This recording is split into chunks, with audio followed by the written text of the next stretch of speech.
You don't think that we gave enough attention to finding Dylan yesterday? This is Dr. Phil. He's confronting the father of a missing child, upset about how his son's case was handled on the show. Are you kidding me? I devoted 2 hours of national television time to try to find your son, and you won't do one damn thing to help. For 3 months, Mark Redwine refused to collaborate in this search effort to find Dylan. I am here to find your son, and I frankly don't give a damn whether you like me or my television show. I care whether or not we find this boy. And if you've got information about where that boy is, you need to tell us. 24 hours earlier, Dr. Phil interviewed Dylan's mother, Elaine, and his brother, Cory. They too seemed to be convinced Mark was hiding something. No one can find him. You were the last one to see him, and now he's just gone. I strongly think that he's involved. How dare you point the fingers at somebody when you have no proof? Little did Mark know that this footage would be used as evidence by the FBI 10 years from now. Well, I just struggle with this whole thing. Do you know how many fathers with missing sons have ever refused to take a polygraph? Do you know how many have done what you've done? 0. You, Mark, you're it. February 26, 2013. Elaine and Mark are on the set of the Dr. Phil show. Their son Dylan disappeared 3 months ago, and the divorced couple haven't talked since.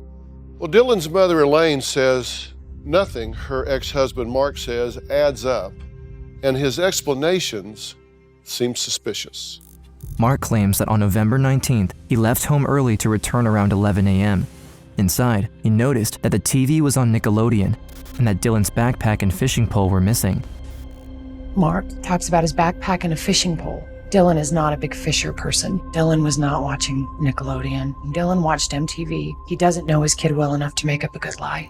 So your son has been missing for 3 months, Yes. and his mother and father have not talked. Dr. Phil, I'd like to make a comment. I personally have a lot of suspicions that Elaine could be involved in this, but I don't have anything to back that up, and I don't have anything to support that. Mark continued by accusing Elaine of being the mastermind behind a grand conspiracy to kidnap Dylan. Do you honestly believe that she and a team abducted him? I was trained as a forensic psychologist, and I'm curious whether you're interested in fighting with her or if you're interested in finding your son. Because since you've been out here, you haven't said one word about your son. Dr. Phil wasn't the only one thinking something was wrong. Behind the scenes, Dylan's brother Cory, who led the search effort, also began investigating on his own. At only 16, Cory was convinced he could still save him before it was too late. It's my little brother. If anybody could make it out, it'd be him. We were not going to stop until we found the sick bastard that did that to my little brother. Before we begin, we have a task for you. Have you ever Googled your own name? In less than a minute, you should be able to find your phone number, address, and socials. Anybody could get their hands on that. Usually, to protect yourself from this kind of intrusion, you'd need to scour the internet and fight back on your own. For hours, you'd be filling non-contact forms and hunting down the hackers and data brokers who got their noses into your personal life. That's why we're excited to tell you about today's video sponsor, Aura, the all-in-one identity protection service. It takes care of all the steps needed to rid the internet of your private information. The app will track down the robocallers who have been bothering you for years, alert you if anyone looks for your social security or phone number online, and even monitor your credit, making sure nobody has cloned or stolen your cards. If you are concerned about your private information getting into the hands of the wrong people, you'd be happy to know that Aura is offering unseen viewers a 2-week free trial of the service. Click the link in the description at aura.com/unseen to get a 14-day free trial of Aura and start protecting yourself today. Thanks to Aura for sponsoring this video. It all began 3 months ago. Thanksgiving was approaching, and the family court granted Mark holiday visitation from his youngest son, Dylan. He did not want to go. My mom was pretty sick with cancer, and we knew it would probably be her last Thanksgiving, and Dylan really wanted to spend it with my mom. I called my lawyer and, said, what can I do? And she said, really nothing. It's a court order. You really need to put him on the plane. Immediately after landing, Dylan started texting his friend Ryan. From his cell phone records, we see that Mark refused to let his son meet with his friend that evening, so Dylan planned to see him the next day, unusually early, at 6:30 a.m. So Dylan's already asserting himself to say he's there on a mandated visit, but he doesn't want to spend time with Dad. The following day, Ryan woke up early and waited for Dylan to arrive, but he never showed up. Dylan wasn't seen by anyone during the entirety of the day. Later, in the evening, Mark texted Elaine to ask her if she had heard from him. The distressed mother didn't lose a minute and immediately called the police to declare Dylan missing. Police Fire Dispatch. Hi, my name is Elaine Redwine, and my son Dylan Redwine was visiting his dad up in Durango, and his dad texted me a little while ago and said he could not find Dylan. My son wasn't even there for 24 hours and he's missing? First, I didn't take her seriously. And she was like, well, I'm going down to Durango. As soon as she said that, I knew it was a lot more serious. Search for missing Colorado. In Durango, a search effort was immediately launched by Roy Vreeland, the local fire chief. It's rugged country. It's some of the ruggedest country in North America. And my concern was the weather for that night was supposed to go below freezing. Even before Elaine and Cory reached town, the search unit already began suspecting Mark. They knew nothing about him or Dylan, but something seemed wrong from day one. I wound up being out till 12:30, 1 o'clock that night. And one of the notable things that I saw is that Mark never came out, never talked to me, and he wound up turning all the lights off in his house like he went to bed, which is very unusual. Usually somebody would light up the house like a beacon. Mark's suspicious behavior continued throughout the rest of the search. For 3 months, he refused to participate in the effort, blocked Elaine and Cory's phones, and rebuffed news crews who were at his doorstep every single day. At some point, the locals even organized a protest in front of his house, seeking answers. Cory's getting ready to do another interview. He was the last person to see him, and he's not, helping out with giving us answers that we have questions to. And so until we can put all of the attention back on Dylan, we got to get it off the last person to see Dylan. And he's making it as hard as he can to get the attention off of him. At this point, the area being searched was closed for the winter. As the family's hope diminished, their resentment against Mark grew, culminating in a heated argument on Dr. Phil's set. I think Mark has something to do with it. I strongly think that he's involved. Why? He hasn't done a single thing since Dylan has been gone. Why do you say that? What has he not done? He hasn't been to any of the benefits. He wasn't there for Dylan's birthday vigil. He hasn't helped at all with the Find Missing Dylan Redwine Fund. That's offensive to you. Very. And you don't even care. You don't. Where is any of your feelings? What emotion is it you're trying to get out of me? I want you to do something to find Dylan. Throughout the episode, Cory paints his father as absent and neglectful, while Mark tries to discredit him entirely. Dylan didn't really look up to Mark. They had a relationship, but it was never what Dylan had wanted. It was always what Mark had wanted. You're being very disrespectful, and I believe that everything that's coming out of your mouth is perpetuated by I have my own mouth. I can say my own words. I am at you. I don't like you. I hate you, and you have been nothing of a father. You say he has clear motivation. What do you mean? A few months before his disappearance, Dylan stumbled upon a hidden folder while using his father's laptop. It contained dozens of pictures of Mark doing something so graphic and disturbing that we won't be showing them here. Are the photos genuine? No, they are not. Dylan's sitting on the bed and he's like, Cory, look at these pictures. And it horrified me and Dylan.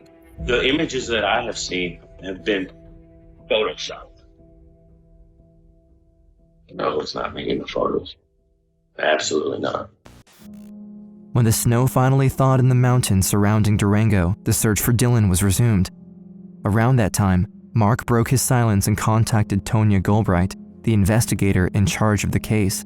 Mark said that when he was moving his four-wheeler out of the garage, he found the fishing pole in the garage, which isn't possible. It had been searched and photographed, and I don't know where it came from, but it was back. For months, the search had focused on the lake close to Mark's house. The authorities couldn't help but believe he had been dishonest with them all along, pushing for the search to be conducted in the wrong place to ensure no one found Dylan.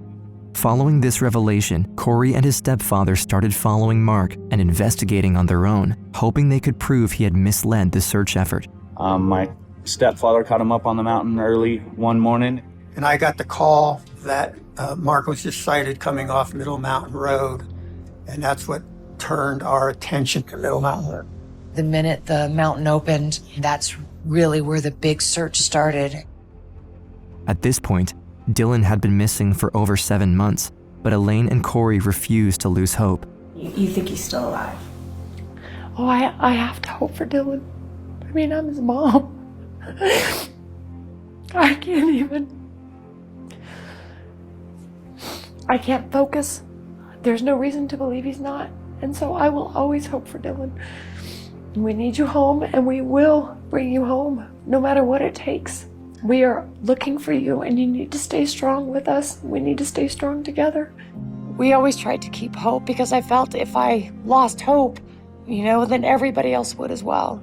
But as a mom, in the back of your mind that it's not going to end good. Sadly, Elaine's gut feeling was right. Not even a week after they started scouring the mountain, their search team made a grim discovery. The search for missing Colorado teen Dylan Redwine has come to an end, and it's not the end anyone was hoping for. Oh, just sadness, how could you do this to him? I can still hear his laugh.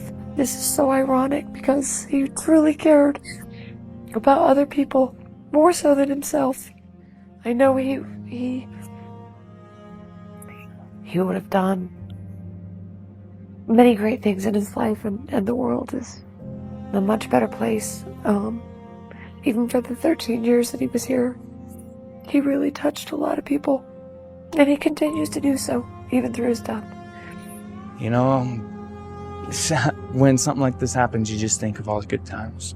And there's so many, it's hard waking up and not having that bright spot in my heart. As hard as it is to come to the understanding that that's what we found, we still found it. A shirt, a sock, a shoe, and most importantly, 4 leg bones were found by Middle Mountain Road, not even a mile away from where Elaine's husband saw Mark the week before.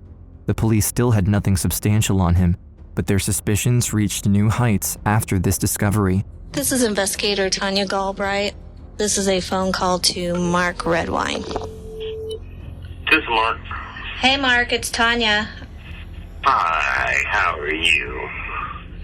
I'm wonderful, how are you? Oh, I'm living the dream, the dream. Are you intoxicated, Mark? Nope, not at all. Okay, then why are you talking to me like that? Because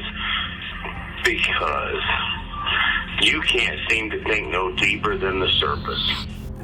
He told me to pull my head out of the sociopath's ass, and that women are only good for one thing, and it's not cooking and cleaning. Because I'll be honest with you, Tanya, I don't think you're capable of handling a situation. Really? Don't you think it's pretty amazing we found any remains up on Middle Mountain? In the middle of nowhere?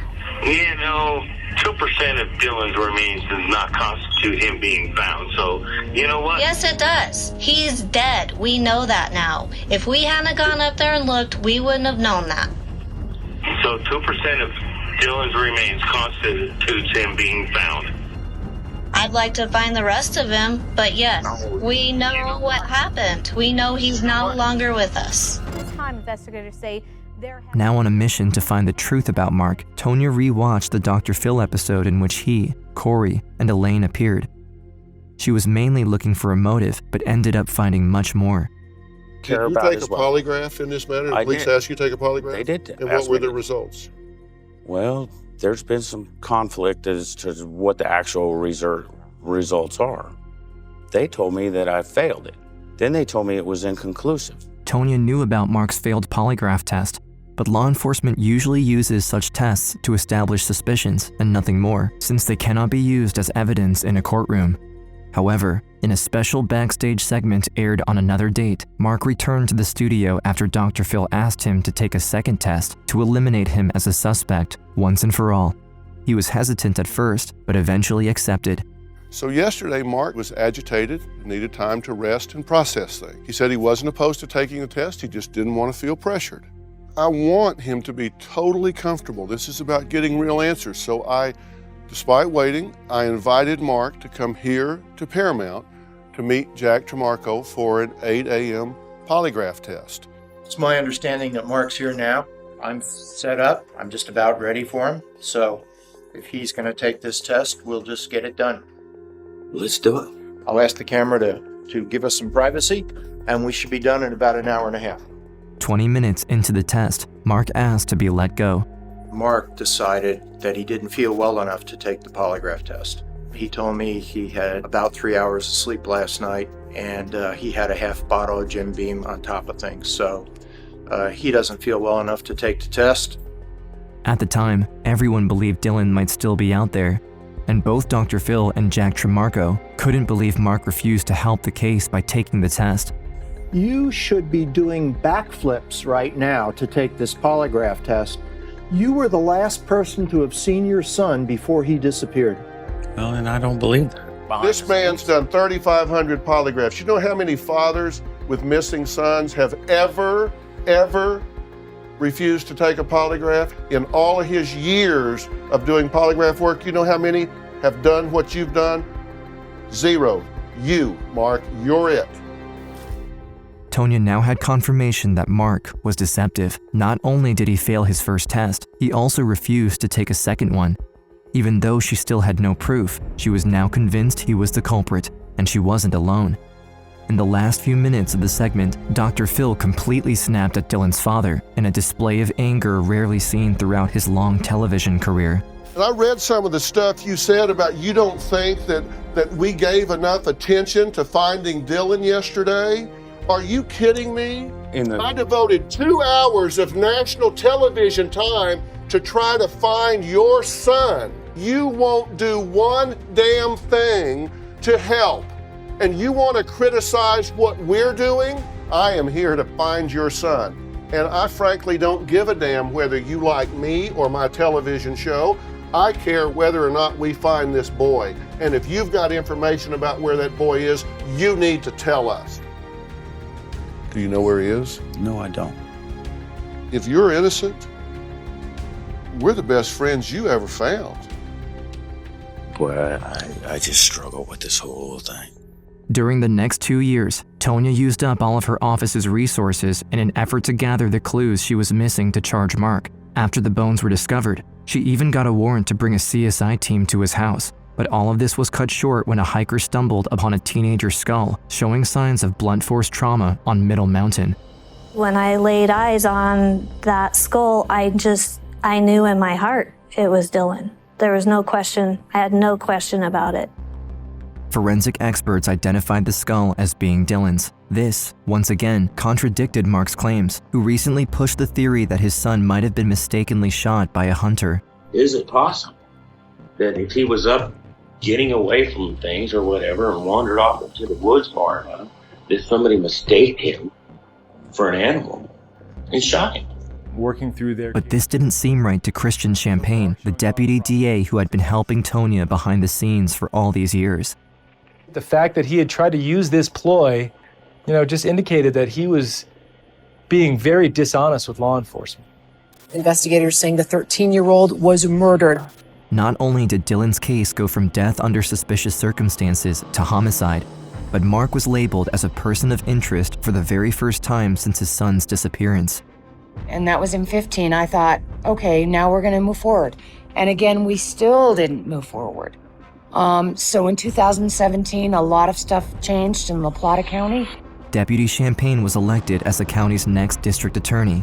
Suddenly, one of the only men who still believed the case could be solved was in charge. Tonya and Christian had been gathering evidence for almost 5 years at that point. Without waiting, the new DA pushed the case to the very top of the county's priority. The new DA just pressed forward and said, we're going to get a grand jury and let's see what a grand jury says. And I just told them to stick with us. It was going to be a long road. It was going to take a while, but that we were going to get to justice for Dylan. Right then and there, the grand jury indicted Mark of second-degree murder and child abuse. Keep your hands up. A warrant for his arrest was issued, and he was stopped by police on a Washington state highway that very same day. He had become pretty confident that we were never going to bring charges against him, that we had never developed any evidence against him. So he thought he was off the hook. A warrant for murder second for you. He was, I think, shocked and surprised. I felt it was about damn time. In the state of Colorado, first-degree murder requires premeditation, and the prosecution couldn't prove that Mark planned to kill Dylan. On the contrary, Tonya and Christian agreed that the murder of Dylan happened in reaction to a very specific event that occurred a few months before his disappearance, Dylan and Cory's discovery of their father's disturbing secret. You're talking about a 13-year-old who allegedly discovers some compromising photographs of his father, some bizarre, fetish, disgusting type photos. At the trial, Elaine was asked to read the last few texts she and Dylan exchanged before his disappearance. I've seen those a million times. What are those?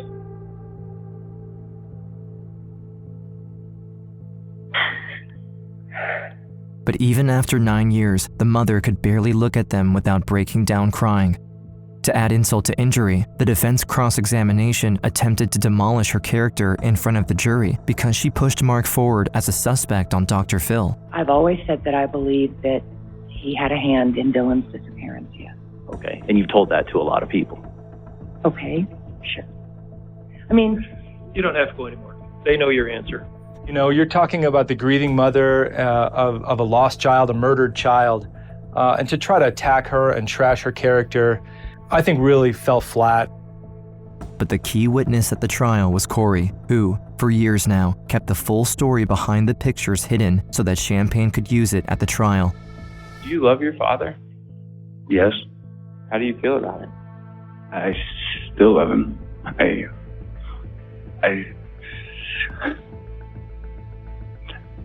wish I didn't have to be here. Was there a point in time when Dylan used the defendant's computer? Yes. Did he find something on the computer? Yes. Can you explain to the jury what he found? We'll spare you the details, and we strongly discourage you from looking for yourself. But the pictures of Mark are truly horrible. A nightmare for the mind of a 13-year-old boy, and even for Cory, who was 16 at the time. It's a place my mind never dreamed of going, let alone seeing it, you know, in my own father, you know, so I told Dylan after we saw the pictures, you know, we got to keep this between me and you. But 9 years ago, on the night of November 18th, Dylan's frustration got the better of him.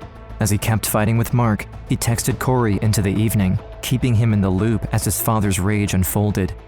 They had gotten into an argument about me and my mom being a good example for Dylan, and he didn't like to be quieted, so if he felt a certain way, he would make sure that you knew how he felt. He was just honest and to the point.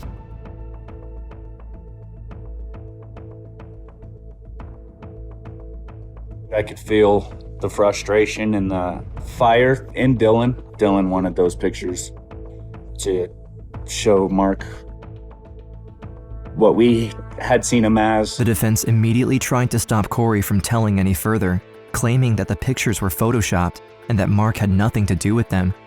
Champagne knew this was coming and showed a clip from Dr. Phil, filmed 9 years ago, in which the television host got Mark to admit that the pictures were real. Absolutely not. So you're saying they broke into your house and fabricated these pictures? No. I fabricated the pictures and left them available.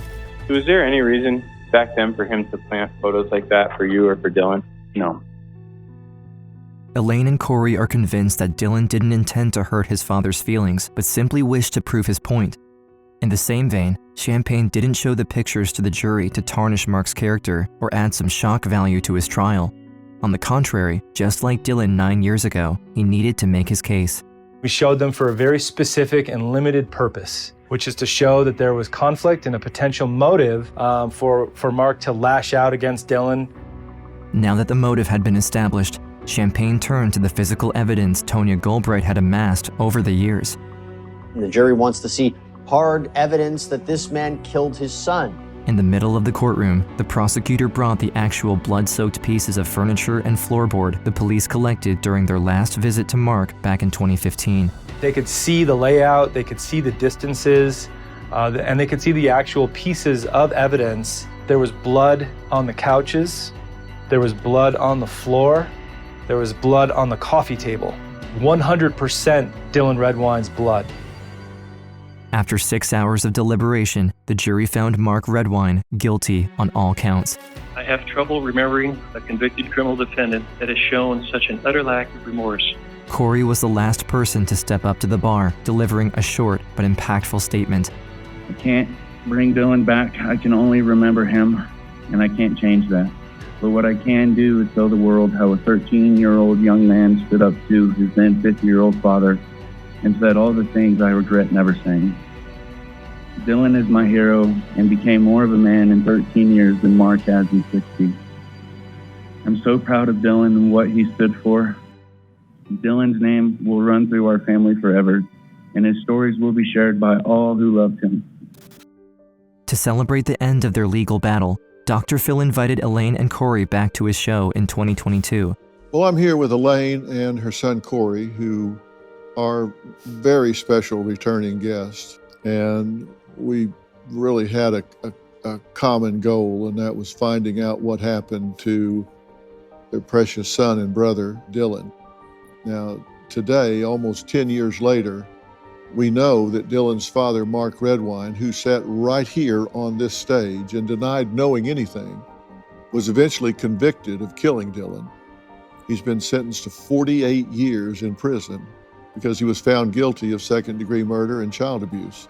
If you guys hadn't pushed, I don't believe he would have been held to account. I was not going to let that happen. Yet those long years of struggle didn't only bring sorrow to the family. Instead, Cory matured and grew from it. Today, he has his own family and tries to inspire others to overcome their grief and even find strength from it. Dylan was my best friend. All of the grief, that I felt has just been motivation for me. Now I'm a father myself. I'm so thankful for them and my wife being in my life, sharing it together. When I look at Cory as a father, I feel very blessed. Coming from the father that I had showed me all the things I didn't want to be as a father. However, the most poignant showing of Elaine and Cory's courage came from the interview they gave to the press minutes after the sentencing. They talked about Mark, the case, and their battle for justice, but one question in particular truly showed their unwavering determination to honor and celebrate Dylan's short but impactful life. And can you tell me how you would like people to remember Dylan? Everybody that knows Dylan knows how to remember him. He really brought a lot of joy into everybody's life, and he's unforgettable. I'll remember Dylan for what he was when he was alive, how bright and how powerful he was as a young child. These 9 years have been focused on his death, and it's a complete misrepresentation of who Dylan really was. So our family will do everything we can to keep who he was as a person in the forefront of our minds and try to live our best life for him and make him proud of us.